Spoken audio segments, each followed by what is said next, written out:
The Protectors of the Wood Adventure Series, episode number 181, A Whirlwind Surrounds You. Tuck was standing by the frying pan and flipped a cheese and onion omelet. The scent was making Abby ravenous. She was on her third glass of cider. So what do I have to look out for?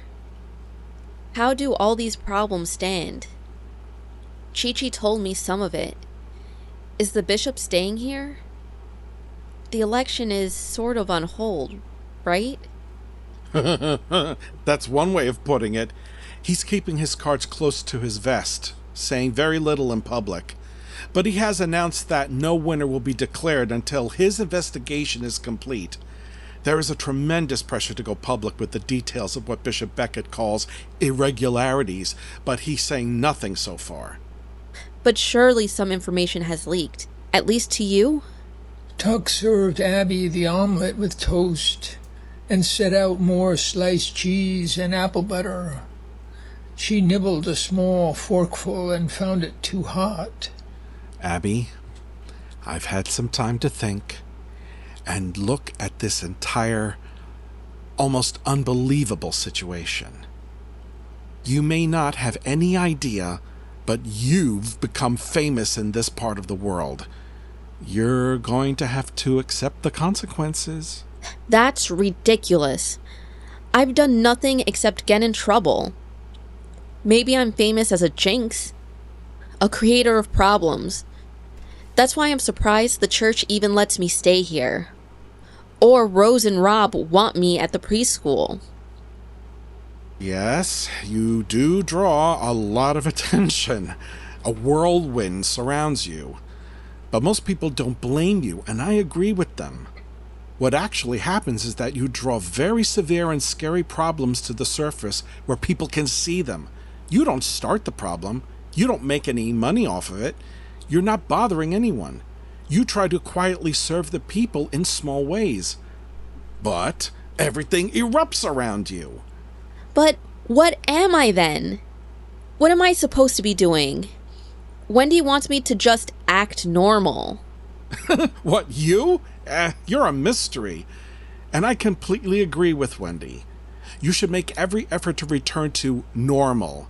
And to make that possible, you must completely avoid saying anything to the press about the election or any other public issue.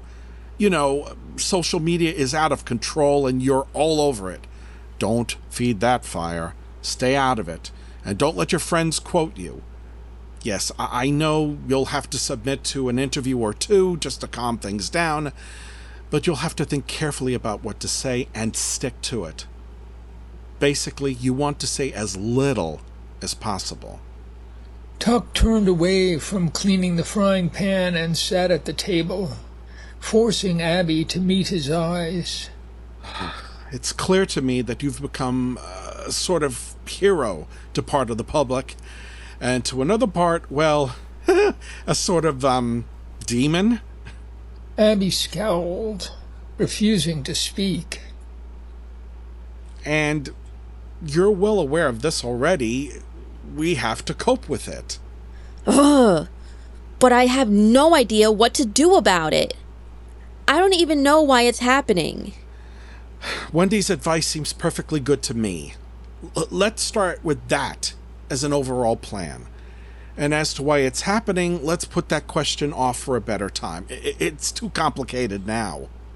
All right, but Wendy and Chi-Chi didn't answer all my questions. Yes, I'm supposed to just pick up my life where I left off and be quiet. But what about that photo of me on the bike with the mapstick? People will ask me about it. They'll want to know where I was all week. They'll want to know about my parents. They'll go interview them, and Rivergate will be crawling with the kind of attention we don't want. And obviously, I can't say I was visiting Wendy. Yes, that's a problem we must decide now. Let's get to it. Well, I don't want to be interviewed at all. I've considered that, and I don't think that will work. Reporters have been calling here and bothering Janet, even waiting in their cars right in front for you to appear. They'll keep pestering us and go in for absurd speculations for lack of any facts. Why don't you choose a very friendly, cooperative reporter like that girl Sarah, who works at the Evansville Record? She published a very clever interview with Sonny Walker, very helpful to all of us. Yeah, that was genius. I saw them actually do that interview. Try to create something like that. Just give one interview, and then keep saying no. I think that's better than saying nothing. But I will have to stay where I've been. What that strange thing I carried on my bike is, where it is now, I'll have to give answers. Okay. Look, you have one big advantage, and you should use it at every opportunity. That photo of the crowd about to attack you in the church is scary. And 3 weeks ago, a mob threatened you with flaming torches. The public is wondering why these things happen and how you have the courage to face it. You could reasonably say that people seem to think you had caused not only that freak storm that trapped them in the church last Sunday, but also that strange traffic jam and thunderstorm of 3 weeks ago. These things have already been fully reported and discussed at length. The vast majority of people are sympathetic to you on that score. In fact, they see you as a hero. So, what can I do with that? Abby could not accept the idea of being a hero. Being hidden and anonymous seemed much safer. And besides, this hero idea seemed like too much responsibility. Something she could never live up to. In Abby's view, others acted more heroically, like Tuck himself, or Wendy, Phoebe, Sonny Walker, even George, Sule, and Nico. Don't you see? This harassment and violence you've faced, it gives you a made-to-order excuse for leaving town and hiding. You can say you stayed privately with friends.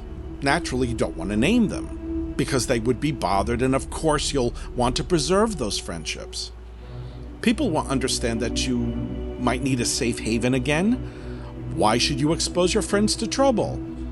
And if reporters speak to your obvious local friends, they can truthfully say they had no idea that where you'd gone and were worried sick. Of course, tell Sarah in advance not to ask about your parents or any relatives at all. And never mention Wendy.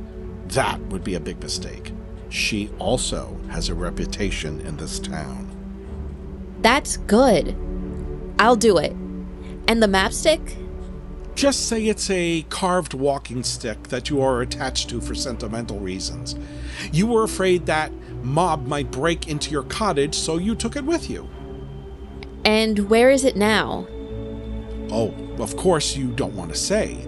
All this intrusion into the life of someone who's just trying to help the church and keep a job, it's overwhelming. And you're just going to leave it at that. End of subject. Reverend Tuck, you're a genius. I'm saved. I'll do all of that. Now, what about other plans? Like the festivals and the youth council? And what about George? And what's the real story with the election? And what has my mother discovered for you? Her discovery, if it holds up, is outrageously helpful. Such a relief, I can't describe it. We're not going to discuss that now. There's nothing more you need to know tonight. You should get some sleep.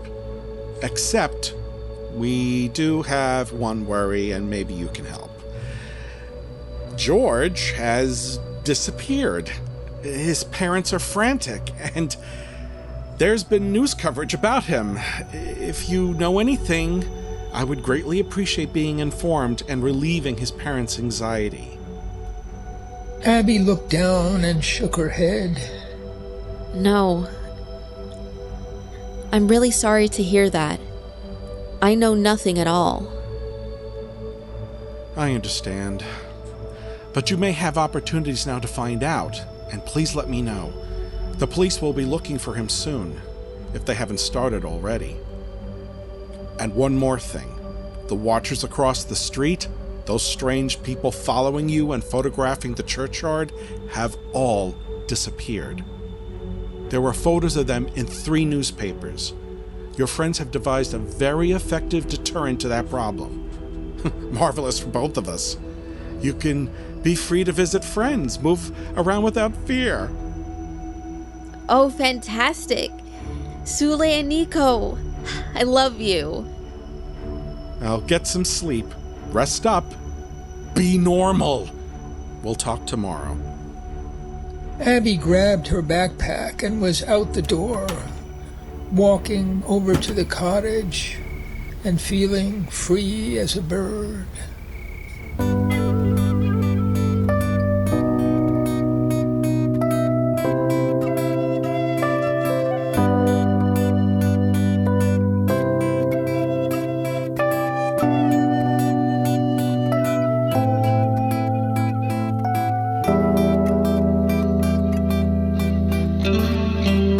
As a child I knew on a bright summer's day, the warmth of the sun was coming my way.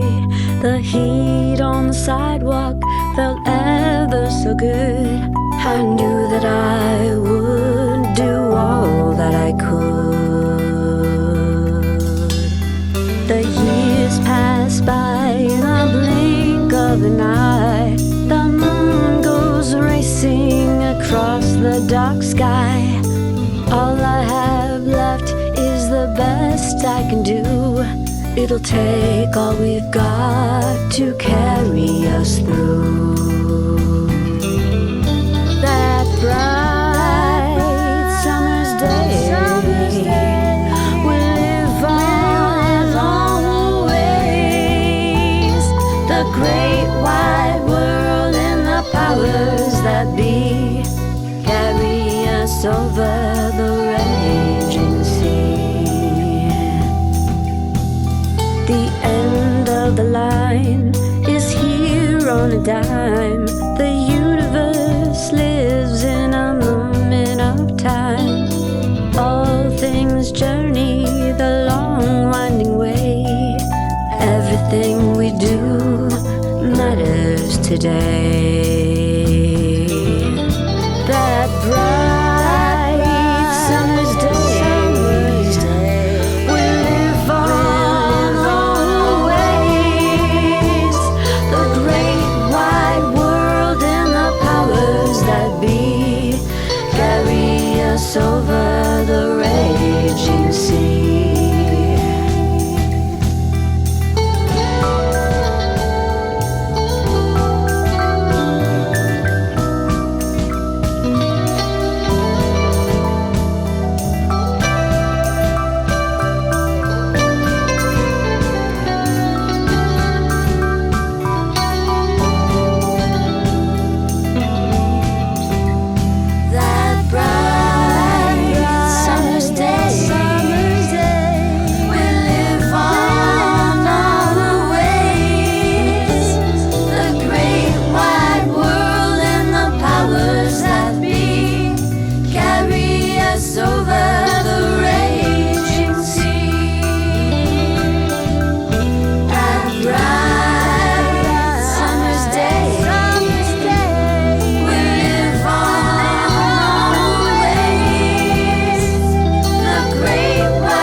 Billions of living things are everywhere around. Our lives are all planted deep into the sacred ground. There's everything to love and everything to fear. It's planet Earth in the universe and nature lives here.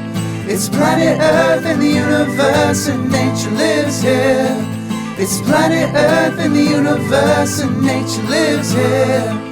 It's planet Earth in the universe and nature lives here.